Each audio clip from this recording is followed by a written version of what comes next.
Hey everybody, without further ado, welcome to yet another episode of the Weekly Recap. We didn't do news last week. Rather than that, we just did a two-part review of The Last of Us Part 2, spoiler version, non-spoiler version, so definitely check that out if you haven't yet.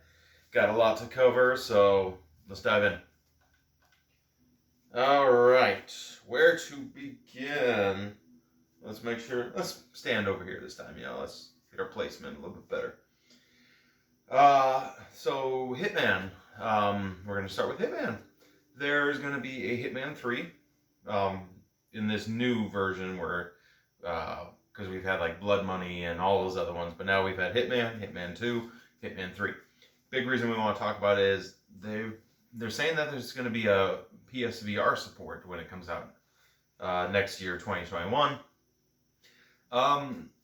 Hitman in VR could be really fun, could be interesting.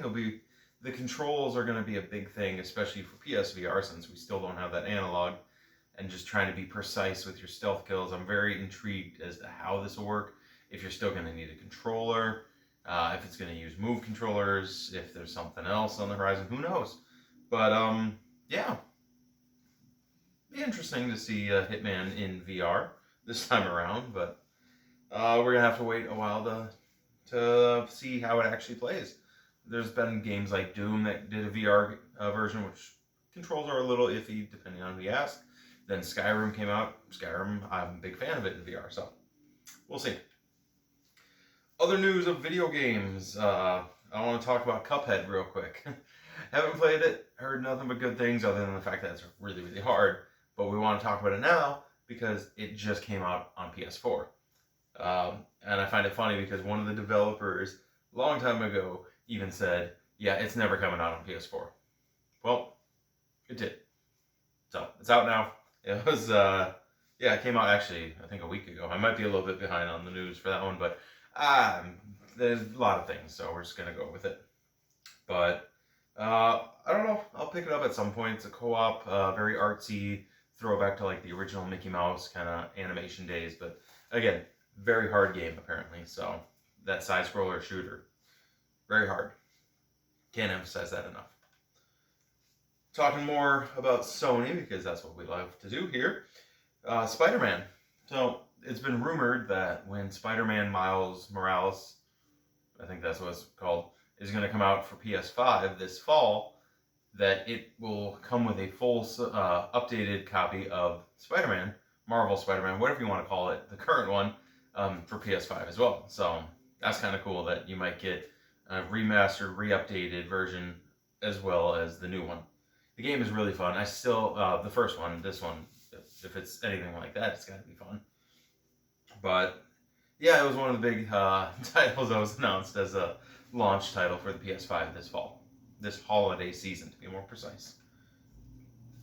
Other news, I want to talk about Control, a game that, as I'm recording this on a Sunday, I actually just bought. Walmart had it in a clearance bin, so I finally picked it up because I've heard nothing but good things. What also inspired me is what I'm about to talk about. The game is going to get a DLC pack coming out August 27th, so only a few weeks away. Titled AWE? AWE. Now, what does that mean? Well, Alan Wake. Alan Wake is a PC and Xbox 360 game, and Control is on all consoles, PC, which isn't a console, Xbox, and PS4. But this game is going to be having an Alan Wake inspired DLC, pretty much saying that Control and Alan Wake take place in the same universe. Alan Wake is an awesome game. I really liked it. I have it, I think, on PC. I played it on the 360. Remedy, I don't have a review because I just started the game today, but the combat in Control is awesome. It's weird. It's so much fun. The game is just trippy, but Remedy's been known for that all the way back to Max Payne, and then Quantum Break, which I didn't play because that was an Xbox exclusive, but either way, Sony fans will get a little taste of Alan Wake, and that's why I'm trying to get caught up and play some Control. Fun game so far. Looking forward to more. In other video game news, last video game news. I got a few, and then we got some other stuff. Rocksteady, they've been teasing what they're working on next. They've done a lot of the Batman games, Arkham City, Arkham Asylum. They didn't do Arkham Knight. That was a different studio, and people are saying that one's one of the worst of them, but whatever. They are making a Suicide Squad game. That will be kind of interesting to see how it plays, if it's multiple characters, since that's kind of the concept of the Suicide Squad, if there's something else, just like how it's good, how fundamentally the game will play. But with all that said, like, they crushed the Batman games. They're some of the best. Next to that Marvel SpiderMan game, those two are really great superhero games. So it'll be very interesting to see what they're going to do with this property. We're going to switch to some media news, some TV and movie. Well, not really TV, but we're going to talk Doctor Who. Christopher, and I'm going to butcher his name because I always do, Eccleston, sure, sorry, has kind of, like, for 15 years hasn't wanted anything to do with Doctor Who.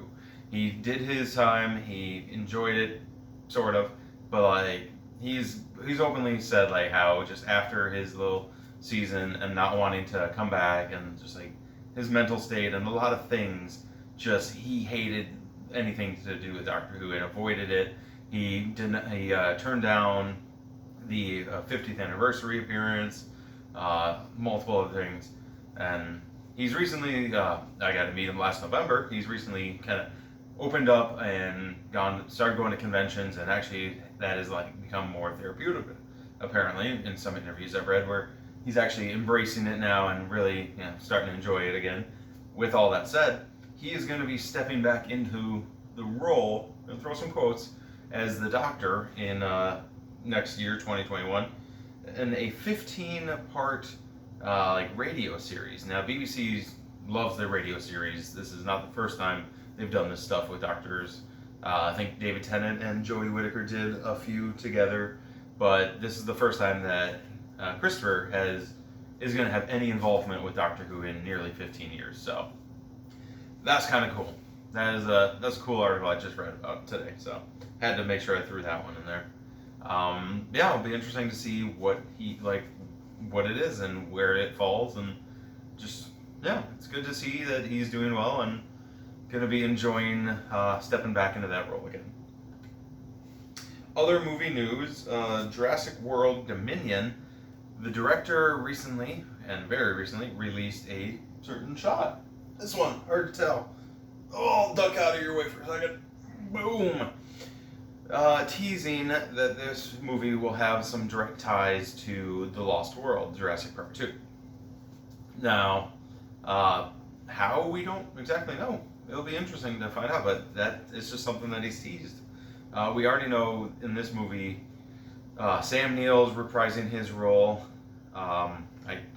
Laura Dern, I think that's her name. She's reprising a role again. I guess, because she was in Jurassic Park 3. And then,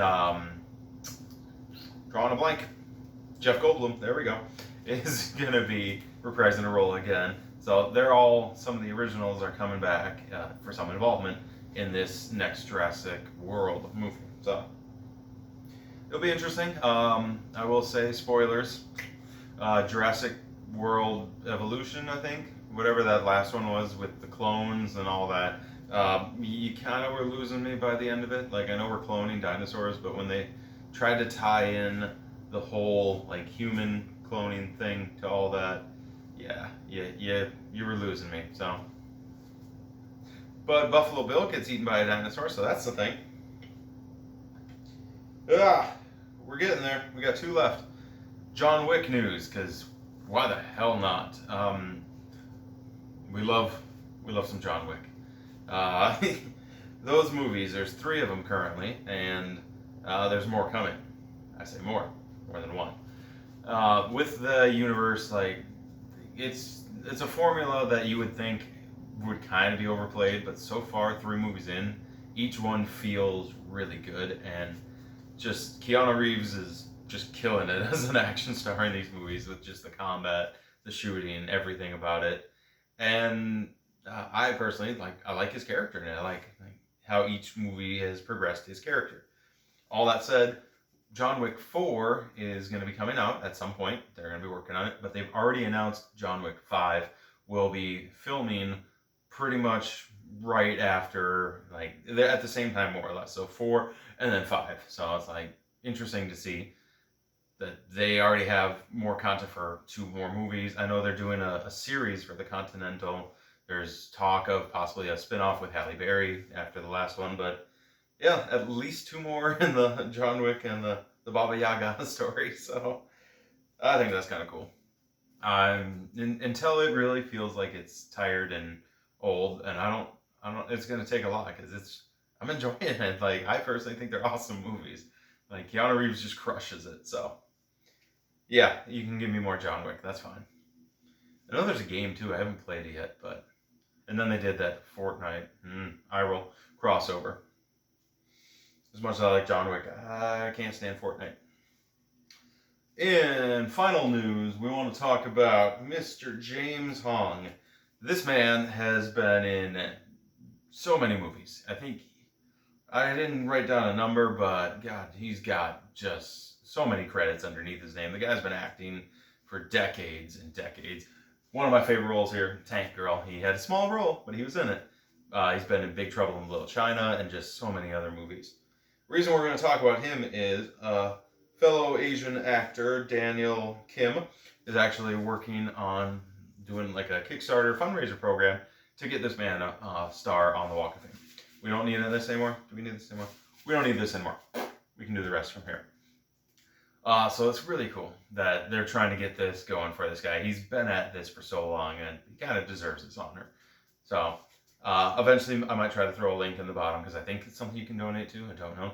But the whole thing with the Hollywood Walk of Fame is anybody who has a star there, apparently, according to what I know, you actually have to pay for it. It's not like a thing that some board honors you with. It actually goes through a whole process of like submitting and then paying, and then you eventually get in. Yay! So it's a weird honor, but it's still a cool honor regardless. But they're trying to get this man one, and I think he deserves it. Like, hell, if the Donald can have one, this guy definitely deserves one. There's way better people that deserve it. Yeah, I think that's all I got this week. But yeah, definitely check it out. Try to, if you can, donate towards it. That's cool. Let's get this man a star. Yeah, I got nothing else for you. I'm gonna leave you with that. For more stories like this, definitely check out our partner here, the Extreme Hardcore Nerds.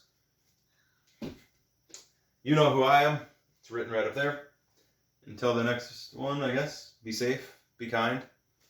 I'll see you next time.